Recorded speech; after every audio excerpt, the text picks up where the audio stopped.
evening. But we're going to have a ZBZ here to finish us off in this series, and then we'll move on to our second series of today. But either way, let's head on over to the intro, and we'll be back in just a... Did I just start the game without you in it? I think I did, didn't I? I believe you did, my man. I will remake the game, and we will be back in just over a minute.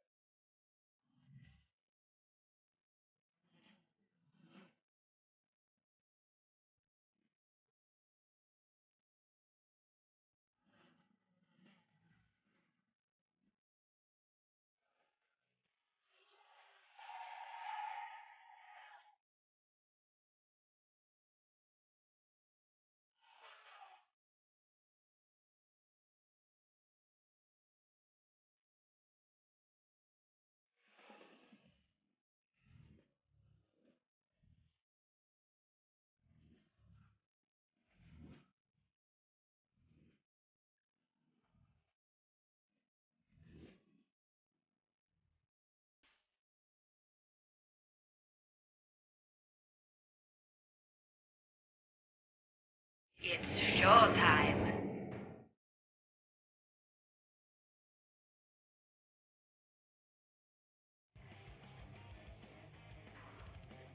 Okay guys, welcome back. You are watching the STPL. I'm Kix, and joining me is Rapid, and we just saw iRk take a 3-0 win over aSh, but this is going to be aSh's redemption match, their chance at taking a little bit of pride from the series, as this is going to be game 4. And just quickly, let's head on over to the overlay and introduce our players.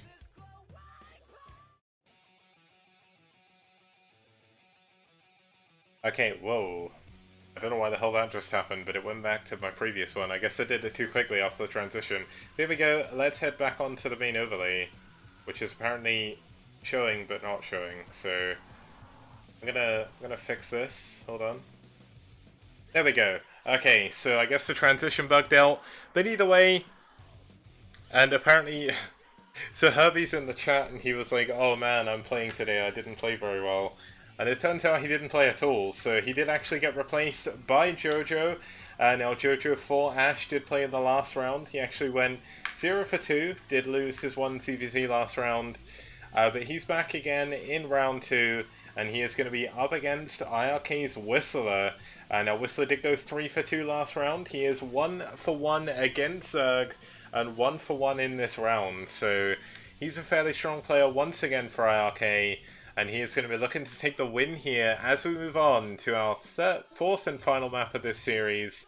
It's going to be Actec. Now, Actec a very standard map these days. It's on the ladder, so you probably played it a little bit if you do play the game still.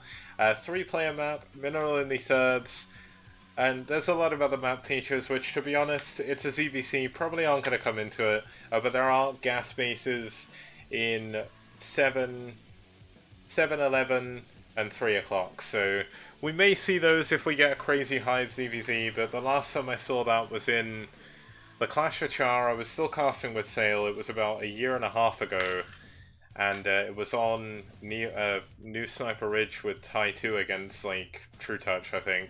But either way, let's head on over to the game, and we can get started with our 4th game of this evening.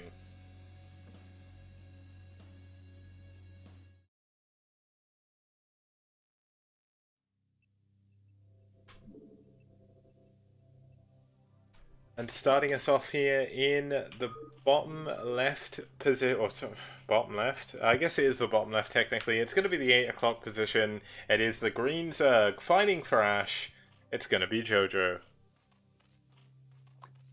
Yep, and his opponent is the also green Zerg, more like teal or whatever you want to call it. Seafoam green or whatever you called it last time. Yeah, there you go. Seafoam is my my go-to. But yeah, this is Whistler. He did show up to play for his team. I'm only saying that because Herbie's watching. But yeah. The idea is that Whistler is also very good, so you should expect to see good things from him. My default is to watch APM, but we're like 10 seconds into the game, so both players are spamming.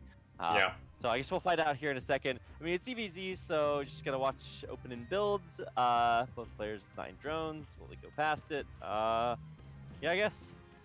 Yeah, Overlords already on the way. Yep, so nothing too crazy here from either player. Now, it's always a bit of a gamble in a ZVZ whether you go for 12 hatch, but are we going to see 12 hatch here? Are we going to see overpool? Or are we going to see a 12 pool? Now, as we did discuss before, 12 pool a little bit of a middle of the road build, not really getting you too much of an advantage in either way. And both of them are going to scout each other last, so this is going to take them forever. Interestingly, Yeah. j0j0 is hiding his Overlord as well. Yeah, so it's a 12 pool for Whistler and for j0j0. Well, he is just a little bit slow here, my man. He's saving up for So an the in-base idea, hatchery, I think. yeah. So this is actually really. Anyway, the idea is in ZVZ you want to be the player that builds your spawning pool slightly later so that you can fit in extra economy. But if you build it too much later, then you don't have Zerglings when your opponent does, or maybe you skip out on speed and they don't, or like maybe you have some disadvantage there. But the in-base hatchery is kind of a cool way to both get the extra production but not be vulnerable by putting it so far out at an actual mining base. Obviously, you don't get the resources, but it does mean that he is going to be able to protect it a little bit more easily. Yeah, and it does give him the option of going for some weird, crazy all-ins as well off of the in-base 12, hatch. One thing you do see sometimes is you see like some crazy. I've even seen it off of 3 hatcheries in base before, where you just go mass lings and hope for the best. Now, of course, this is a map with an inverse ramp. I think inverse is the right thing, maybe reverse. You do have the high ground as the natural rather than the main. So Zergling aggression could be a little bit stronger on this map, but Whistler, of course, is going to be able to get that sunken colony up if he does need to as natural, so a little bit harder to do. Yeah, there's always those weird ZVZ games where both players it's like it's like a knife fight, but neither player really wants to take the first stab, so they're just like, I'm gonna kill you, and they're like, yeah, I'm gonna kill you too, and they both like just keep macroing, and neither player actually kills each other. I mean, there's that moment where you feel like you kind of have to maybe throw away your lings before mutas come out, but I don't know what we're gonna see here. Either way, there's no lair on the way for j0j0, which is kind of the biggest deal. So he is going to be building quite a few Zerglings. I mean, there's always the chance he just builds a bunch of spores and just tries to, hang on. But I don't really know if that's why you build your hatchery and your natural. So, I mean, I guess we'll get a chance to see. The number of ZVZs I see with this many hatcheries is low. So yeah, we're already a little bit exceptional. Now, we do have the lair coming in for Whistler. j0j0 is going to take a 3rd hatchery at his natural here, as you did mention. Now, one thing that we should see j0j0 going for is an evolution chamber here. He can't expect to be able to get a spire this late. His spire is obviously going to be a very, very long way away, as he's not even started his lair just yet. He does have the gas, I believe, maybe a little bit off on that gas, but he did pull off of gas for a while to get the extra minerals for that extra hatchery. And of course, if he does manage to survive here, he is going to have a little bit of an advantage because he will have the extra lava. But it looks like he's going to go for an attack.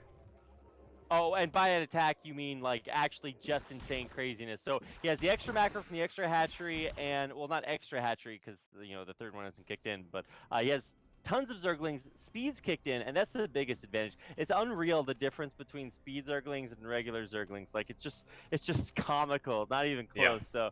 So he has quite a few of those. And on the other side, yeah, there's a few Zerglings and a Sunken, but like I don't know, my man. So we're gonna need to see quite a few little concaves here. The Zerglings are not like, if you have extra APM as a Zerg, just like build the nice little concave. Like that's one of the things I always see like J-Dong do. Just like anytime there's like a spare second, he's just like building perfect concaves. But as is half the Zerglings for Whistler, just not even attacking. Eventually he'll have mutas out, but just maybe like not too soon. The spire's not even done yet. And in the end, he is going to hold. Wow. That Sunken took a lot of hits from those lings, and also it did a lot of damage. So j0j0's going to be in a bit of trouble now. He does have his evolution chamber up. He's going for +1 attack, and he is going to have to build some creep colonies very, very soon, because even though he did delay the production of Whistler's air units, of course, He did, of course, need to make sure he does prepare for that, and it looks like he's going to. But now we're going to have the shoe on the other foot, as Whistler is the one with that Ling advantage. Yeah. Wow. That, I mean, you can say, well, yeah, the Sunken blocked a lot of shots. I don't know if that's like the best control I've ever seen, but wow. Yeah, I mean, Whistler kind of got the best of both worlds. Like, yeah, okay, it delay.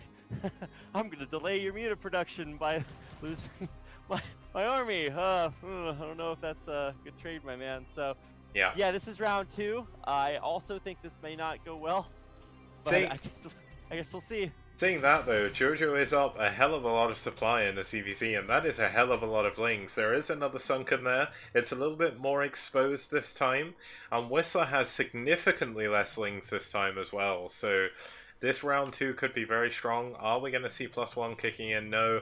+1's not going to finish in time, so we should possibly think about delaying this, but it looks like he's going to go in anyway. Is he going to be able to do this? You know, a little bit of good control here by Whistler.